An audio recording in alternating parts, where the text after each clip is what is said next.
June 5th, 1944. 23:47 hours. German 15th Army Headquarters, near Tourcoing, France. The map room smelled of sweat, dust, and cold cigarette smoke. On the wall, the channel was a strip of blue pencil between two continents. On one side, England, scribbled with red arrows, unit symbols, names of ports.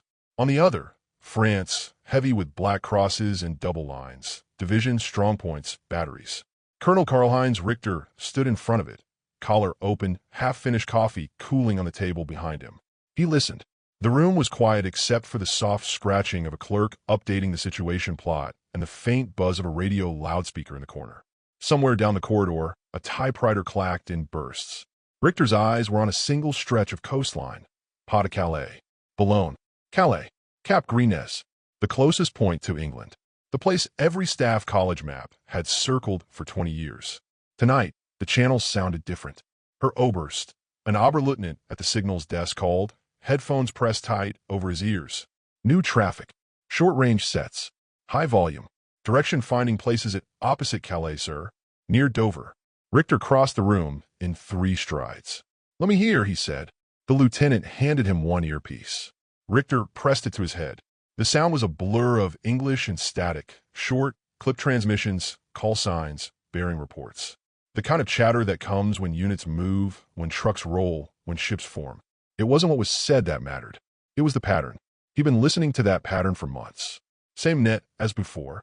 Richter asked. Yes, sir, the lieutenant said. Same call signs. The large formation we've been tracking across from us. The 1st U.S. Army Group. Richter let the words hang. 1st U.S. Army Group. Fusag, the phantom on his map. It had grown over the spring like a storm cloud. Radio sets that appeared in Kent and Sussex out of nowhere, broadcasting on schedules that fit divisions and corps. Intercepts that mentioned real regiments, real officers, shuffled into new combinations.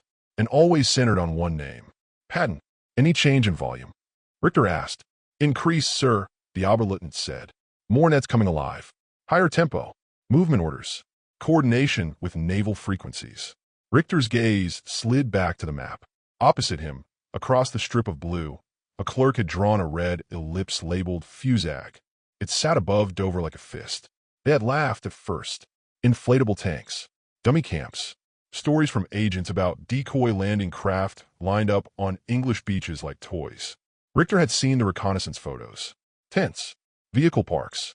What looked like armor divisions forming up. But there had been rumors that some of it was fake. That the British were building an army of rubber and plywood to mislead them. The trouble was, rubber and plywood didn't send radio signals. Didn't show up on direction-finding bearings. Didn't need fuel or rations or commanders with names the intelligence section recognized. In this pattern, even the most cynical officers in the room admitted one thing. If the Americans were going to put their most aggressive general in charge of a decoy, they were committing a very elaborate joke. Richter wasn't in a laughing mood. He lowered the earpiece. Any change opposite Normandy? He asked. Negative, Herr Oberst. Another signaler answered. Intercepts quiet. Low-level traffic only. No major headquarters activity. The word Normandy still sounded vaguely provincial to him. Beaches with the wrong shape. Too far from England. Not enough good ports. Every instinct, every staff paper out of Berlin said the same thing. The main blow will come at Pas-de-Calais. The 15th Army, Hitler's armored reserve in the west, was positioned for that blow. Panzer divisions inland. Infantry divisions along the coast. Artillery. Flak. Waiting. Richter turned to the operations major standing by the window. Give me OB West, he said. And note in the log. Fusag radioactivity increasing opposite Calais. Assessment. Continuing build-up for major operation. He paused. Then he added, almost himself, and tell them the inflatable army sounds very loud tonight. Across the channel, in the damp night air of southern England, the inflatable army was breathing. Same time, near Dover, England, a farmer's field turned into a tank park. Floodlights were hooded, casting long, silver-gray bars over rows of Shermans that weren't. From a distance, they looked right, the correct squat turrets, the angles of hull, the outlines of track guards. A German photo interpreter, squinting at a grainy print, would see armored regiments massing. Up close, if you dared walk between them, you heard canvas creak.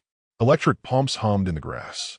Private Eddie Warren, 19, from Ohio, walked between two lines of dummy tanks, carrying a coil of cable over one shoulder.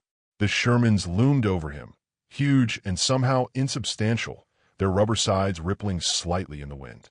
"You know what this looks like?" his buddy asked from behind, shifting a spool of wire.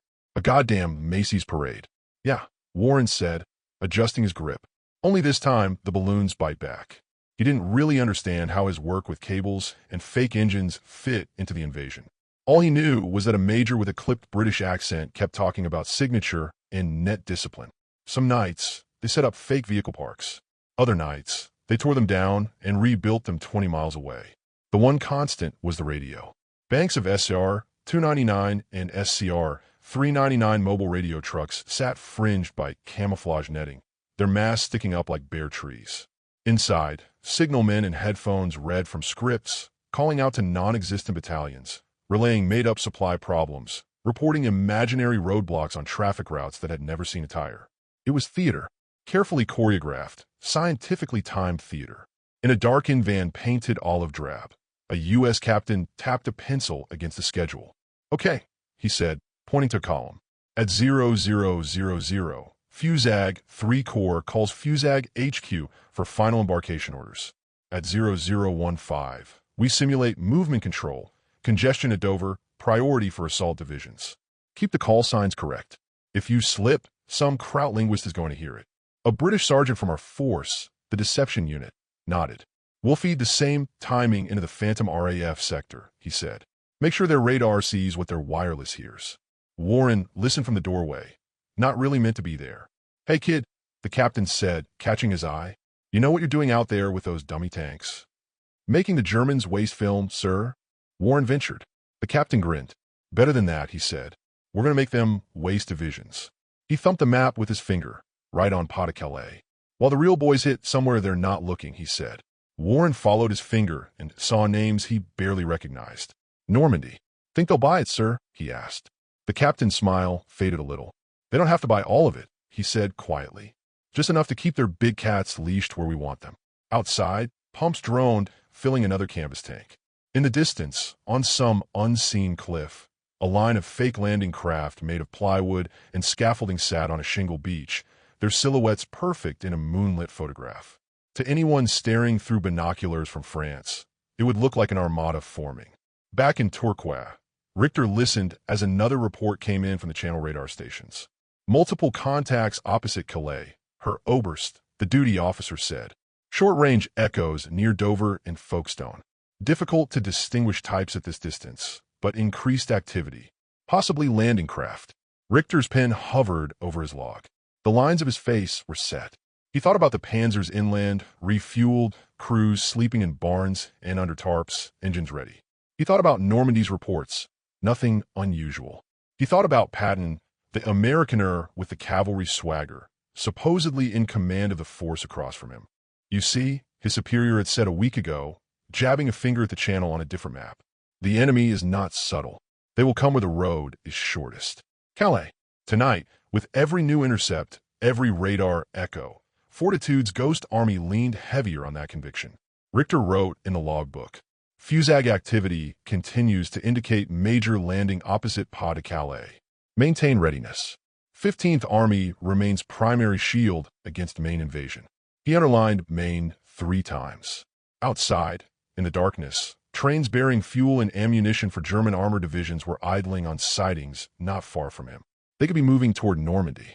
They weren't, because somewhere in England, a farmer's field full of air-filled tanks and a radio van full of actors had just convinced a professional soldier that rubber, plywood, and noise were real steel. And as June 6th crept closer by the minute, the question wasn't whether the Allies could get ashore. It was this: when the real invasion finally hit, would Hitler's best divisions be where the shooting actually was, or where the ghosts told them to be? May 3rd, 1944. 10-12 hours. A muddy pasture outside Folkestone, England. If you didn't know better, you'd think the circus had come to town. On the ground, coils of hose, canvas bundles, wooden crates. In the air, curses, laughter, the occasional bark of a sergeant's voice. A sign that had once marked off cows and sheep now read, in stenciled black letters, 23rd HQ Spec TRPS, Fusag, Det. Private Eddie Warren wiped rainwater and mud off his hands and stared at the object unrolling in front of him. It didn't look like a Sherman yet. Right now, it looked like a deflated whale. Heavy rubber fabric and an approximation of a hull spread across the soggy grass. A British corporal with a thin mustache slapped the canvas.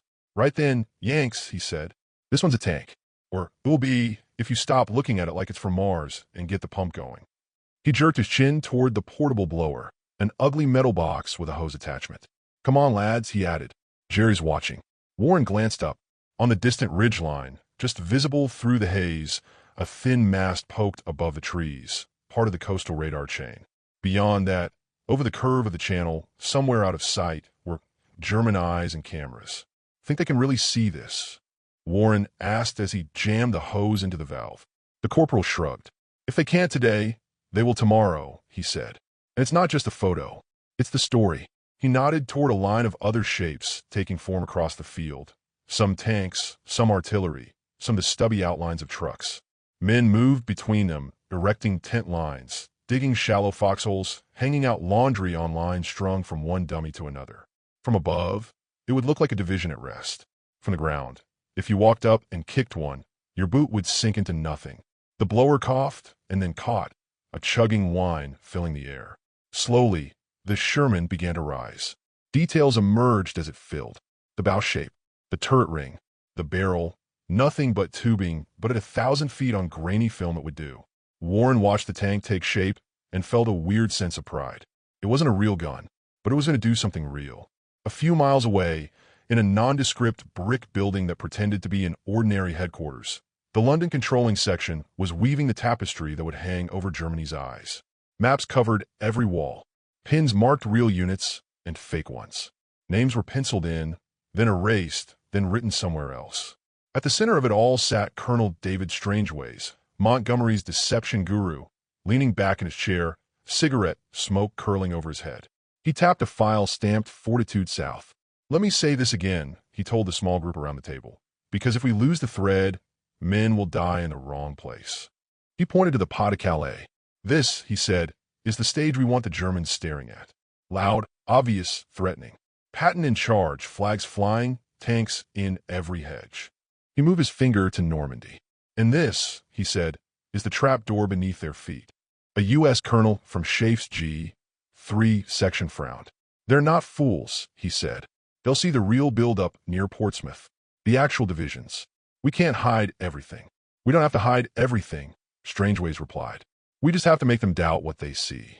He gestured at a separate chart listing the double-cross agents, turned German spies, now working for the British. Garbo, Brutus, Tricycle, he read. Our friends in Madrid and Lisbon. They will give the Germans just enough truth about Normandy to make the lie at Calais look bigger. He smiled sharply. Remember, he said, a good lie is built on a backbone of truth. On a sideboard, another map showed the first U.S. Army group, FUSAG. On paper, it existed. Tables of organization, made-up engineer battalions, signal regiments, artillery brigades. On the ground, it was hoses and air and plywood. The colonel shook his head. You really think they'll swallow Patton as a decoy? He asked. The man's a headline machine. The Germans respect him. Yes, Strangeways said. They respect him too much. They expect him to lead the real blow. So we put him in Kent, give him a ghost army, and let their assumptions do the rest. He stubbed out his cigarette. If the Germans want to be fooled, he said, who are we to disappoint them? Back in the field, Warren's inflatable Sherman stood at full height now. A sergeant walked around it, checking seams, making sure the silhouette matched the real thing. Looks good from 50 yards, he said. Good enough for Jerry's photo boys. He pointed to a nearby truck where a crew was painting unit codes onto tin signs. Get those on the tanks, he said. I want them to belong to someone distinct. Can't be too generic. The Huns cross-check. Beyond the dummy tanks, another team was building landing craft that would never touch water. Timber frames, canvas sides, fake bows, and ramps. They were arranged neatly along a shingle strip facing the sea, like the first wave of an invasion frozen in time. In a shed nearby, carpenters built fake piers, just enough structure to look like embarkation points when seen from altitude. The theater extended to sound, too. Engineers ran cables to recorded engine noises that could be played through hidden speakers at odd hours. so German listening posts would hear convoys where none existed. In a low hut full of radios, an RAF liaison officer coordinated phantom air sorties, assigning flights and squadrons that never left the ground, their presence existing only on the airwaves and in the minds of German intercept officers. German minds like Colonel Richter's. Late May 1944. German Signal Intelligence Center, Paris. A young captain laid a sheaf of intercept reports on Richter's desk. New traffic patterns, Herr Oberst, he said. FUSAG appears to have activated additional corps-level nets.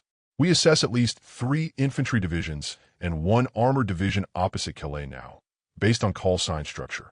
Richter flipped through the summaries. Call signs, frequencies, volume, direction, finding bearings. No one item was conclusive. Together, they painted a shape. Any corroboration from aerial reconnaissance? He asked. Yes, sir, the captain replied. Photos show increased encampments near Dover, Canterbury, and Maidstone.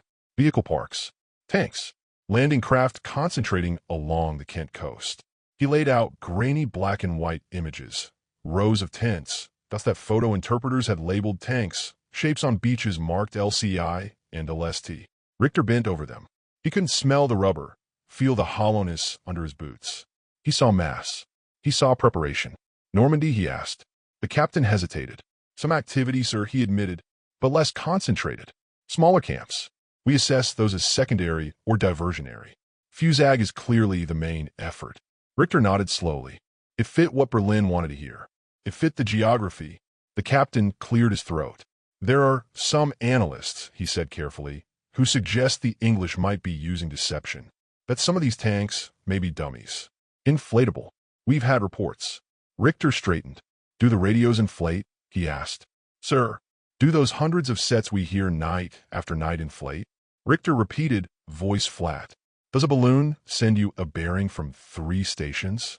Does a phantom corps have logistics nets and artillery regiments chattering about calibrations? The captain flushed. No, sir, he said. Richter let the photos fall back to the desk. Then until we have proof to the contrary, we assume the enemy is capable of doing what he pretends to be capable of, he said. He's shown us FUSAG. He's let us listen to FUSAG.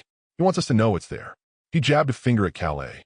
That means he wants us to worry about this, he said. He paused. Good, he added. We will. He wrote in his daily appreciation. While deception measures cannot be ruled out, the weight of evidence indicates that the main American striking force remains concentrated opposite Pas de Calais, under General Patton. Normandy sector believed to be secondary. It was exactly the sentence Strangeways and his colleagues had hoped to see. Back in that muddy English field, the men who made it possible finished inflating another dummy and stepped back, admiring their work. One of them tossed a pebble at the tank's side. It bounced with a soft, thudding sound. Feels like cheating, doesn't it? Warren said. The British corporal smiled thinly. In this war, lad, he said, making the other fellow miscount is as good as knocking a few pieces off the board. He nodded toward the inflatable columns lined up neat as on a parade ground. The trick is simple, he said. They must believe this army might move, that it's real enough to be dangerous. He lowered his voice. And when the real invasion starts, he added, we'll see just how many German tanks would rather stay pointing at these balloons and go where the actual killing is. In the distance across the water, the real landing craft were being loaded. Men cleaned real rifles, checked real radios, tightened real straps on real helmets. Those men would face live fire. But whether they faced 3 German divisions or 10, that depended on whether the inflatable army could hold its shape inside German minds. The stage was set. The props were in place. Now all that remained was to drop the curtain on Normandy and see if the audience kept staring at Calais. June 6, 1944. For 30 hours, off the coast of Normandy, the night finally broke, not with sunrise, but with fire. From the deck of an American transport, a private leaned on the rail and stared at the horizon. It wasn't black anymore. It flickered. The entire French coast ahead of him was strobing with light. Muzzle flashes from ships, flares, tracer rounds arcing over the water like red handwriting. The air tasted of cordite and salt. When the first garbled message came across the net, troops ashore, Omaha, heavy resistance. Every man on that deck understood. This was it, the real blow, the one history books would talk about. But in this story, we're going to pull away from that beach for a moment. Because the men charging up those sands weren't alone. They had ghosts on their side. Same time, German 7th Army HQ, near Le Mans. A staff officer stood at the telephone, knuckles white around the receiver. "Jol, her general," he said. "Multiple reports. Airborne landings near Cannes and Corentin. Beaches under attack between Wistrium and the Cotentin." He listened. "Yes, her general," he said. "We have alerted all units in Normandy sector. Request for armored support has been forwarded to OB West." He hung up, then turned to his superior, General Hans Speidel, Rommel's chief of staff. "7th Army reports heavy activity, sir," he said. "This may be the invasion." Speidel looked over the situation map. Fresh pins marked Utah, Omaha, Gold, Juneau, Sword, names the Germans didn't know yet, just coordinates and unit shout signs. He traced them with his eyes. Normandy, the wrong beach. Or was it? He reached for a separate folder, one marked with the latest assessments from naval reconnaissance and signals intelligence. Every one of those reports had hammered the same idea. The main American striking force is opposite Pas de Calais. Patton commands Fusag. Normandy is likely a diversion. Speidel swallowed. "Give me OB West," he said. 6 o'clock hours. OB West HQ, near Saint-Germain-en-Laye. Field Marshal Gerd von Rundstedt listened as reports from Normandy came in like hailstones. Paratroopers, gliders, seaborne landings. He looked old and tired, but his voice was still sharp. "The armored reserves?" he asked. His staff shifted. 15th Army remains in place around Calais. An operations officer said, "If this is a diversion, sir, and we strip that sector, and if it isn't," Rundstedt snapped. He knew the map as well as anyone. Normandy wasn't ideal. Few reports, longer route to Germany. But the enemy was there, bleeding his coastal divisions in real time. He glanced at the clock. Hitler was at his headquarters in Berchtesgaden. Asleep. No one wanted to wake him on a maybe. "Send a situation report," he said coldly. "Request immediate release of panzer reserves to Normandy. Emphasize the scale of the landings." He paused. "Add," he said after a second, "that we still assess a second, heavier blow may come at Pas de Calais. Fusag remains in place opposite that sector." He knew exactly how that line would sound in Berlin. Cautious, conservative, professional. It would also chain his own hands. Same hour. 15th Army HQ, near Tourcoing. Colonel Richter stared at two maps that refused to agree. On one wall, Normandy, now sprouting notes like thorns, airborne drops, beach assaults, reports of Allied armor landing. On the other, the Pas de Calais. Opposite Calais, their intelligence summaries still glowed with menace. New intercepts from Fusag. Fresh reconnaissance showing ships massing near Dover. Agents, some trusted for years, reassuring them that Normandy was not the main event. One report lay open on his desk. From Agent Garbeau, the prize source in Britain, whose messages came through Spain and had rarely been wrong. Sources suggest current landings in Normandy are preliminary operations. Main assault expected later in Pas de Calais area. Richter read it again. Then again. A young major stepped into the room, breathless. "Herr Oberst," he said. 7th Army requests immediate panzer support. Rommel's staff insists this is the main landing. Richter tapped the report from Garbeau. "And the enemy's main striking force?" he asked. "Still assessed opposite Calais, sir," the major said. "High radioactivity. No movement away from Kent. Fusag remains intact." Richter nodded slowly. He walked to the window. Rain smeared the glass.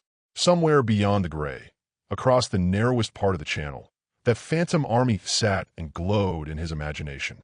Patton, tanks, landing craft, an invasion that didn't move. He turned back. "Inform Army Group B that 15th Army remains in its assigned role," he said. "We will not move panzer divisions from Pas de Calais until we are certain Normandy is not a feint." The major opened his mouth. "Sir, if we don't send them, and this is real. If we strip Calais, and it isn't," Richter cut in, "we hand the enemy the direct road to Belgium and the Ruhr. We cannot weaken the decisive sector for a sideshow." He didn't raise his voice. He didn't need to. In that moment, the ghost did the shouting for him. Same morning, SHAF Forward HQ, somewhere in southern England. A wire rattled in over teleprinter. An intelligence officer tore the strip off and read. Then read it again, a slow grin spreading across his face. He rushed it down a corridor to a cramped, smoke-thick room where Allied deception planners were gathered around a wireless set, trying to listen through the clutter. "Message from Bletchley," he said, waving the paper. "Ultra decrypt from German level. Listen to this." He read, German 15th Army ordered to maintain positions in Pas-de-Calais. Panzer divisions not to move yet to Normandy. High command suspects Normandy landings may be diversion. Colonel Strangeways exhaled a long, controlled breath, as if he'd been holding it since midnight. Fortitude is holding them, someone murmured. Not yet, Strangeways said. It's buying time. We must keep the story alive. He pointed to a dispatcher. Signal the double-cross team, he said. Garbo, Brutus, the lot. They must confirm, carefully, that Normandy is important but not ultimate. Calais remains the true prize. He turned to the RAF liaison. Keep the Phantom flights going over Kent, he ordered. We want their radar screens full opposite Dover. Make someone in Pas-de-Calais nervous if we so much as sneeze. Another staff officer looked up from the Normandy situation map. Men are dying on those beaches, he said quietly. We could use those panzers not staying where they are. Strangeways nodded. That's the point, he said. Every tank that sits in Calais waiting for Patton is a tank not shooting at a 19-year-old from Iowa on Omaha Beach. He looked at the clock. Hours since H-hour. Hours that could decide whether the bridgehead lived or died. Gentlemen, he said, this is the first war in history where rubber and radio waves are fighting panzer divisions. He smiled, thin and tired. Let's make sure the rubber wins, shall we? Back in France, the reports from Normandy grew more urgent. Battered coastal divisions cried for help. Rommel, rushing back from a trip, demanded authority to shift armor. Hitler hesitated. His generals argued. And through it all, Fortitude whispered its poisonous reassurance in their ears. Calais, Calais, Calais. Colonel Richter read one more message from Normandy, another request for armor, and felt a prickle of doubt at the base of his skull. He looked again at Garbo's report, at the intercept logs, at the photo of tanks near Dover that had been taken 3 days ago. Sir, the major asked, your recommendation? Richter opened his mouth. The next sentence he spoke would mean thousands of men either fighting reinforced German armor in the bocage or facing weaker opposition. He thought of Patton. He thought of the distance across the channel at Calais, shortest in Europe. He thought of the humiliation if the main blow came there and 15th Army had been stripped to chase a decoy in Normandy. He straightened and sided with the ghosts. Maintain current dispositions, he said. Normandy will be contained. The decisive battle is still to come at Pas-de-Calais. He didn't know it yet, but he had just sided with some of the most expensive balloons and best liars in history, and against the men drowning and bleeding on beaches he'd never seen. June 7th, 1944. 9:10 hours. A nondescript house in a London suburb. The wireless room didn't look like a battlefield. It looked like a cluttered attic. Sloped ceiling. Peeling paint. A single bare bulb. A table crowded with a typewriter, code books, and a shortwave set whose valves glowed a dull orange. At the key sat a small, intense man in a cardigan and spectacles. One Pugil Garcia, British codename Garbo, German codename Arabelle. The most successful double agent in the war, and most people on the street thought he was a clerk. He listened to the last burst of German Morse, then leaned forward, copying by hand. The message was urgent, even in the stiff formalities of a WWII format. Confirm assessment. Are Normandy landings main operation? What Pas-de-Calais forces? Advise immediately. Garbo smiled faintly. They were feeling the strain. He dipped his pen in ink and began to draft his reply. First in Spanish, in neat, careful longhand. It would be turned into code and sent as a stream of dots and dashes that a German operator somewhere in occupied Europe would copy, trusting every word. Major Tommy Harris of MI5's double-cross section leaned in the doorway, arms folded. Remember, Harris said quietly, we show concern, not certainty. Normandy is important. Calais is decisive. Feed their fear, not their courage. Garbo nodded. He understood the balancing act better than anyone. If he lied too boldly, Berlin might smell the trick and years of work would go up in smoke. If he told too much truth, Normandy is everything, move everything there now, he'd be betraying the men on those beaches. He wrote, my sources confirm that current operations in Normandy are significant, aimed at securing a bridgehead and confusing our defenses. However, all reliable indications remain that the main thrust, particularly of American forces under Patton, is still planned for the Pas-de-Calais region once enemy has fixed our reserves. He added a detail or two, small, plausible references to imaginary subagents in Dover and London, mentions of embarkation tables that didn't exist. Harris read over his shoulder. Good, he said. You're worried. You're impressed by Normandy, but not persuaded. Exactly what a conscientious German agent should be. He tapped the line about Patton. That name is our lever, he said. They've already decided he's the hammer. We're just pointing at the anvil. Garbo moved to the key. The room filled with the clicking of his fingers, the soft clatter of Morse, as his message crossed the airwaves toward WWII headquarters. On another front, in another, quieter battle, a civilian with a cardigan and a conscience was fixing German armor divisions in place as effectively as any minefield. Same day, German WWII station, Madrid. The German case officer who handled Arabelle's traffic wiped sweat from his neck as he read the deciphered message. The embassy office was hot, air heavy with dust and tobacco.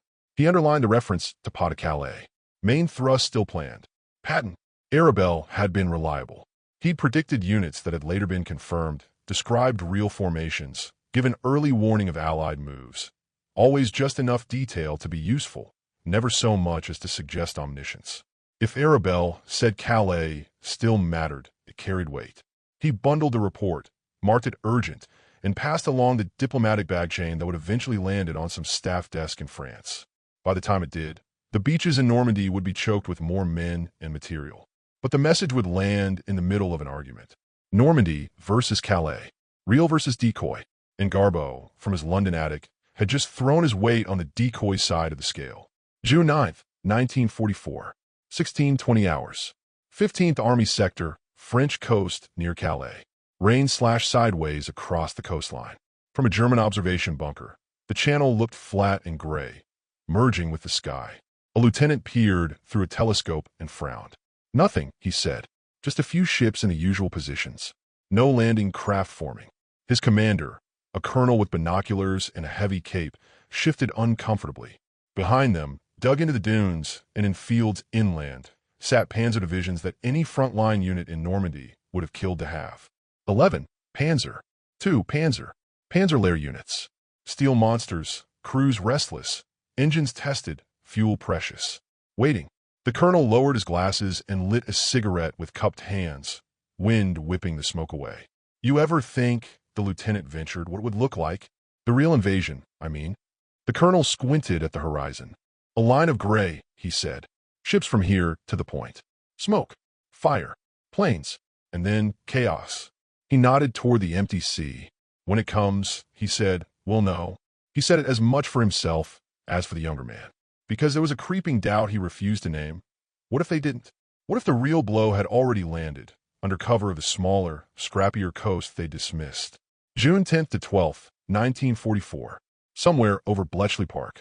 In a room full of clacking machines and humming bombs, a young woman in a service uniform pulled another strip of paper from a decrypting enigma. She read the German text, brow furrowing, then carried it to a duty officer. He scanned it, then reached for a red pencil and circled a phrase. 15th Army to remain in position. No major movement of reserves toward Normandy authorized. Pas de Calais remains assessed as primary invasion sector. The officer exhaled. Send it to London and SHAEF, he said. Mark it. Fortitude effective. German high command still deceived. In a war where every hour mattered, this was more than good news. It was oxygen. Every day that passed with the panzers glued to Calais shores made it less likely they'd be able to smash the growing Allied lodgment in Normandy. And yet, the deception had to be maintained. The moment the Germans ceased to believe, the ghost army would dissolve and the steel would move. Mid-June, back in England, Fusag HQ. In a manor house in the English countryside, a sign on the gate said, 1st U.S. Army Group, HQ. Inside, there was a skeleton staff, maps on the walls, desks neatly arranged. The real Supreme Allied headquarters was elsewhere. But this place had a role to play. General George S. Patton walked through the operations room with his usual swagger, ivory-handled pistols at his hips, jaw set.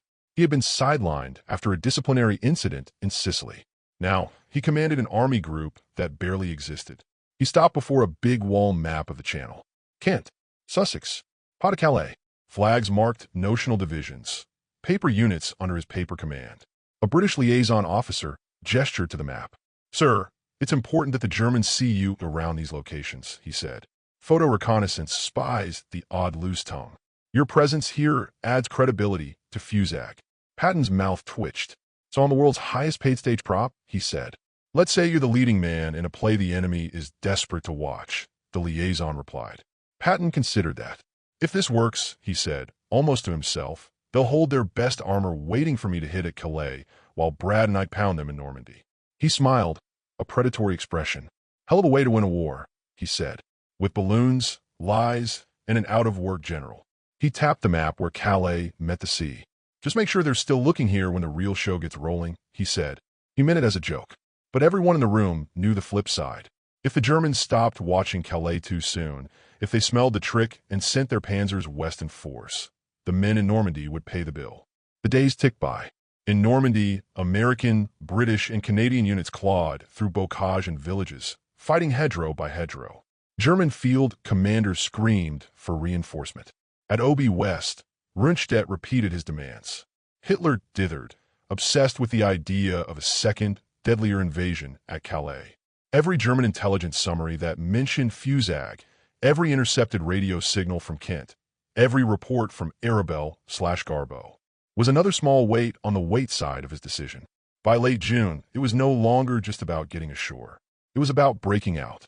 The Allies needed time to build up armor and logistics for a push inland towards Saint-Lô, Caen, and eventually Paris. Time bought by rubber tanks and phantom divisions. But deception, like any trick, has an expiration date. As Normandy's beachheads expanded and no armada appeared off Calais, even the most stubborn German officers would eventually ask, where's Patton's blow? Where is Fusag? And on that day, the Ghost Army would have to find one last way to speak, or watch the spell break. June 20th, 1944, 7:30 hours. A dune line near Wissant, Pas de Calais. Dawn came gray over the channel. A German sentry stamped his boots on the duckboards of the observation post, trying to get some feeling back into his toes. The wind off the water had teeth. He raised his field glasses.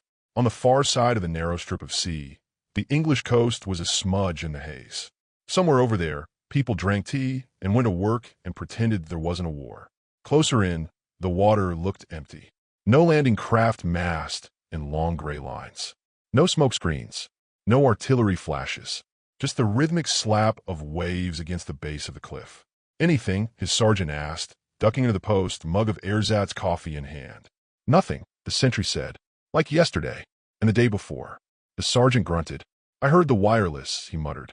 They say the big American army is still opposite us. Patton, thanks.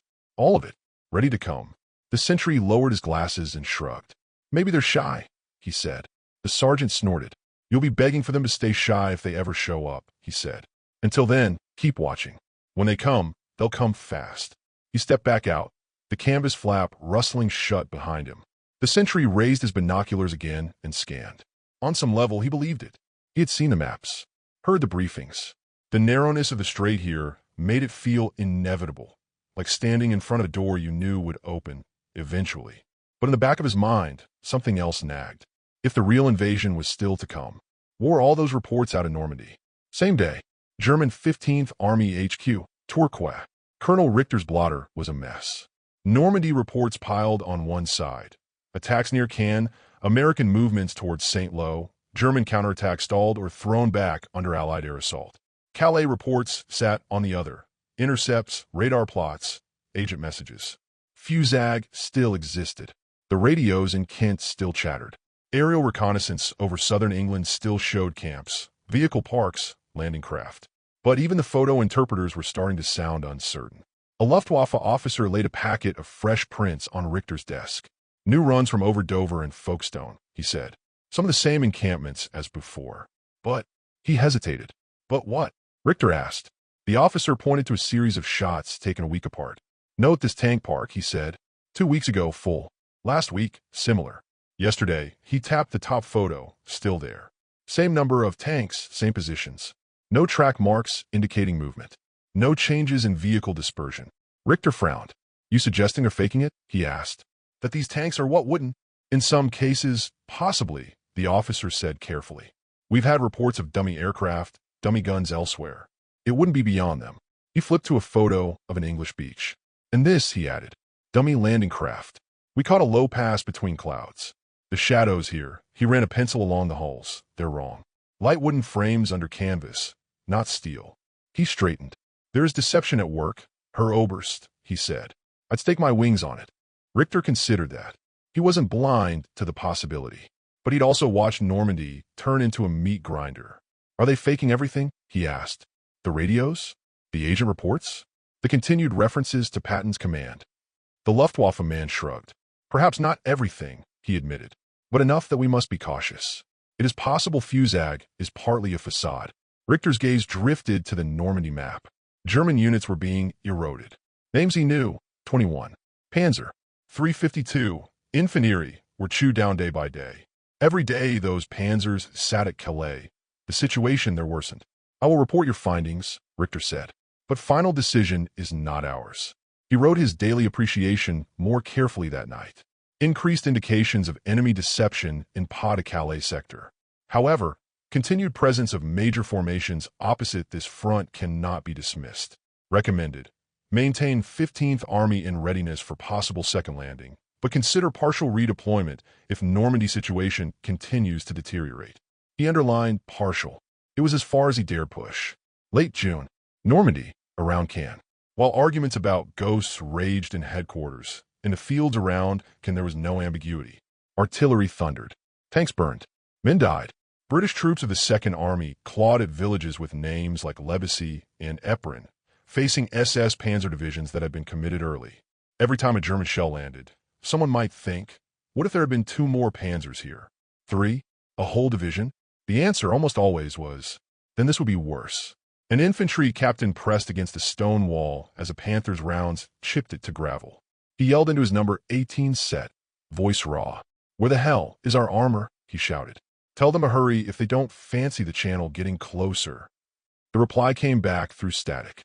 "Armor advancing, but held up by air and congestion. Hold fast." The captain swore.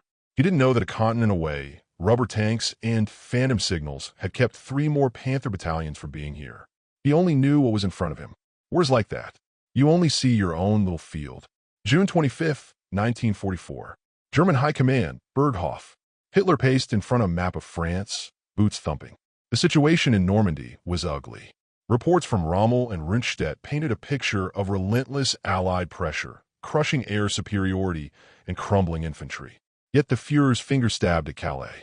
"They want to draw us into Normandy," he insisted. "They think we will strip the decisive sector and rush like fools to the first landing." He glared around the room. "Fusag," he said. "Patton, the Americans will not waste their best general on a deception." He jabbed at Normandy. "This," he said, "is a supporting attack. When they see we have committed too much there, they will strike at Pas-de-Calais. Then the real battle begins." Some generals shifted uncomfortably. Rundstedt cleared his throat. "My Führer," he said carefully, "with respect, our troops in Normandy are under great strain. The enemy is building up more forces. If we do not reinforce soon, there may not be a front to relieve." Hitler's eyes flashed. "You are defeatist," he hissed. "Always defeatist. The Normandy fighting will stabilize. Then we destroy them at Calais." He turned to an adjutant. "Order 15th Army to maintain full readiness," he snapped. "Panzer divisions to remain in place. No redeployment without my express permission." The adjutant scribbled. In that moment, decisions made by men who'd never seen an inflatable tank or heard a phantom radio set sealed the fate of thousands who had. Fusag, the ghost Patton commanded, had just pinned entire armor corps to the wrong shore for at least another critical week. July 1st to 15th, 1944. The slow crack in the illusion. As June bled into July, patterns shifted. In England, the dummy camps around Dover began to thin. Some inflatable tanks were quietly deflated, the units that tended them reassigned or moved. Not all at once. Never so suddenly that an aerial photograph would show a vanished army. But gradually, subtly, as if formations were rotating or preparing for movement. On the airwaves, Fusag's radio traffic decreased in volume. Its divisions assigned quieter tasks, some call signs going silent entirely. In the double-cross house in London, Garbo's messages also evolved. He still spoke of Pas-de-Calais as important, but more cautiously now, hinting that Allied priorities might shift. The Ghost Army was beginning to fade, but not completely. Not yet, because there was one more act in this play, a breakout. And if that breakout succeeded, the calculus would change, both for the Allies and for the Germans who'd spent a month waiting to fight an invasion that never came. July 25th, 1944. 5:45 hours. Normandy, south of St. Lo. Operation Cobra. The morning didn't look like a morning. It looked like the end of the world. American infantry huddled in shallow trenches and ditches, helmets pressed low as the sky turned into a single, roaring sheet of sound. Waves of B-17s and B-24s droned overhead, their silhouettes just visible through the haze. Then the bombs fell. The ground heaved. Trees toppled. Hedgerows that had resisted tanks and artillery for weeks simply vanished, shredded into splinters and dust. A corporal from the 30th Infantry Division lay face down, hands over his helmet, feeling the shock waves pass through him like ocean swell. Somewhere beyond that curtain of earth and fire, the German front line south of St. Lo was being torn open. He didn't know about Fusag, about fortitude, about inflatable tanks in English fields.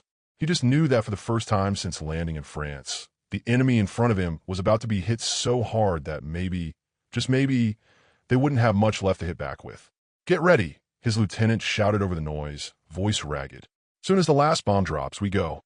Ahead, the axis of a breakout had been chosen. Cobra was designed to punch a hole in the German lines so deep and so wide that armored divisions could pour through, fan out, and start doing what they were built for, maneuver, not just slugging matches between hedges. But Cobra's odds didn't rest just on how many bombs fell. They also depended on how many German panzers weren't here. And a lot of them weren't here because they had spent the last 7 weeks staring at empty water off the Pas-de-Calais. Same day, German 15th Army HQ, Pas-de-Calais. Colonel Richter was awake before the phone rang.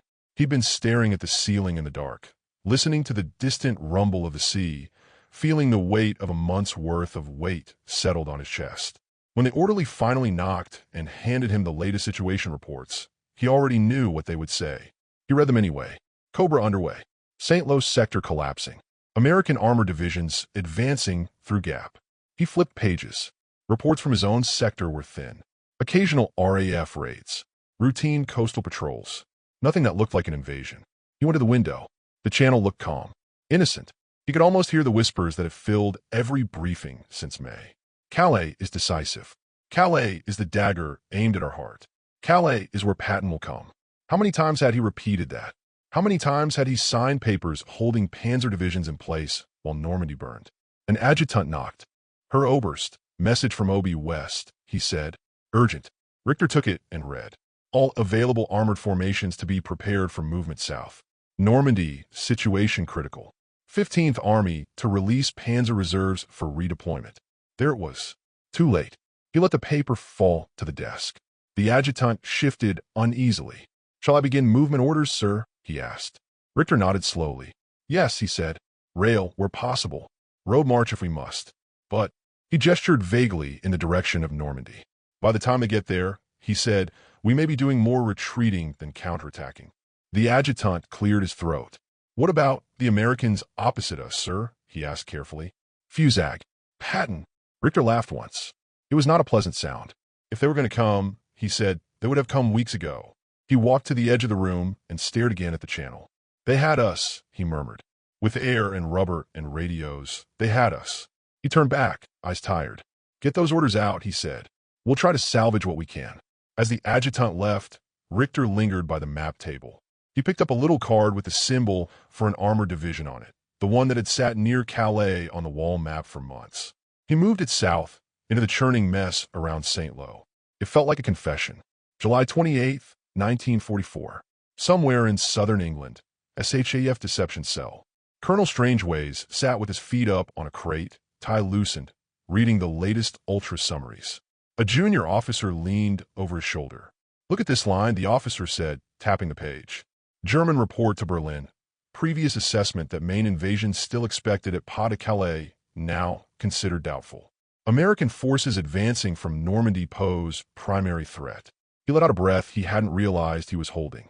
"So that's it then," he said. "They've finally seen through it. Fortitude's over." Strangeways shook his head. "No," he said quietly. "Fortitude has finished. There's a difference." He flipped to another decrypt. "Read the dates," he said. "For nearly 7 weeks, they chained their own armored strength to the wrong coast. We bought a bridgehead. We bought build-up. We bought Cobra."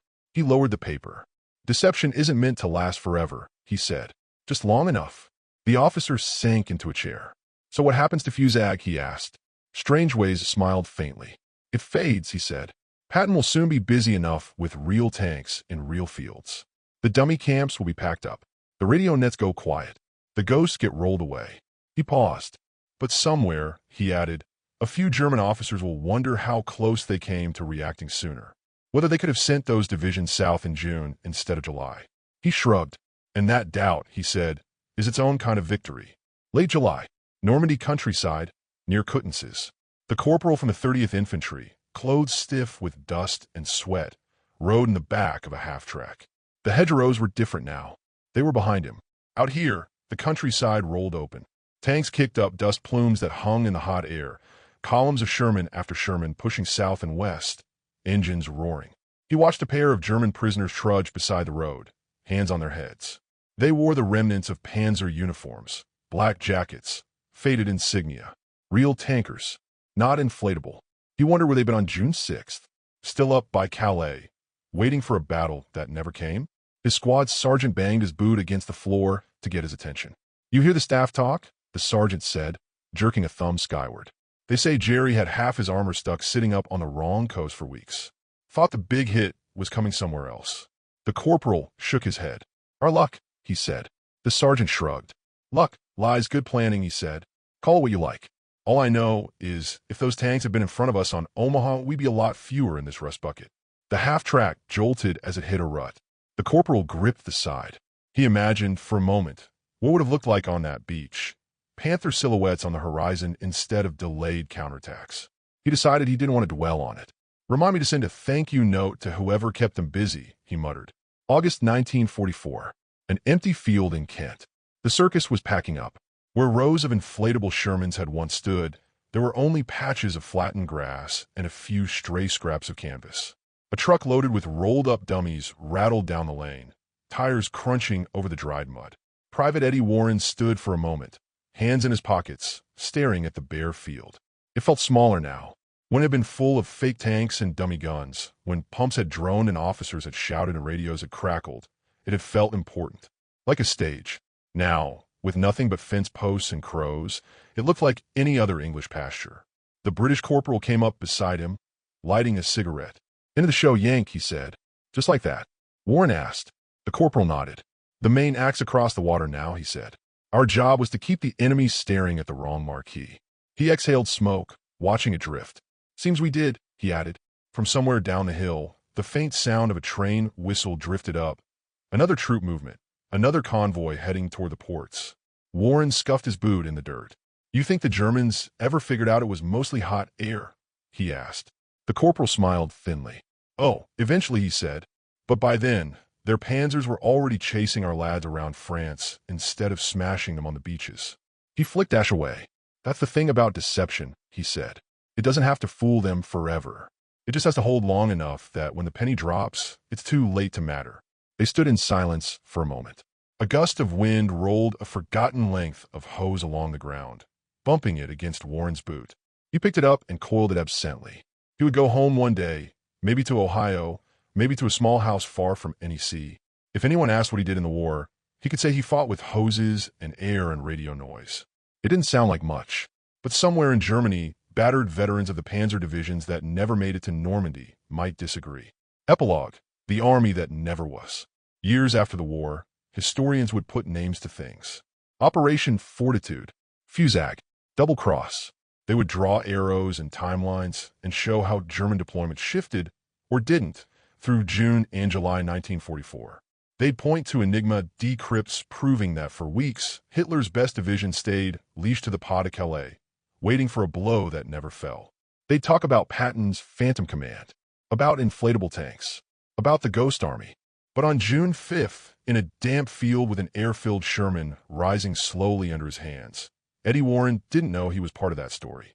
On June 6th, in a basement in London, Garbo didn't think about footnotes. He thought about each phrased word, how to bend German fear without snapping their trust. On July 25th, in a bunker near Calais, Colonel Richter didn't know his caution would be labeled error. He only knew he'd chosen to believe noise and shadows over the messy, inconvenient reality at Normandy. That's what deception really looks like. Not a single cinematic moment, but thousands of small choices and actions, tents pitched, radios keyed, reports written, photos misread, that add up to a strategic blindfold. In 1944, the Allies didn't just land an army in France. They built another one in the enemy's imagination. Hitler's division stood waiting, engines idling, guns clean, watching an empty horizon because somewhere, some part of them believed that rubber and plywood and radio chatter could turn into an invasion at any moment. They mocked the inflatable army. They laughed at the idea of dummy tanks and fake landing craft. But when it mattered, when real men charged real beaches under real fire, those same mockers kept their best armored formations facing the ghosts.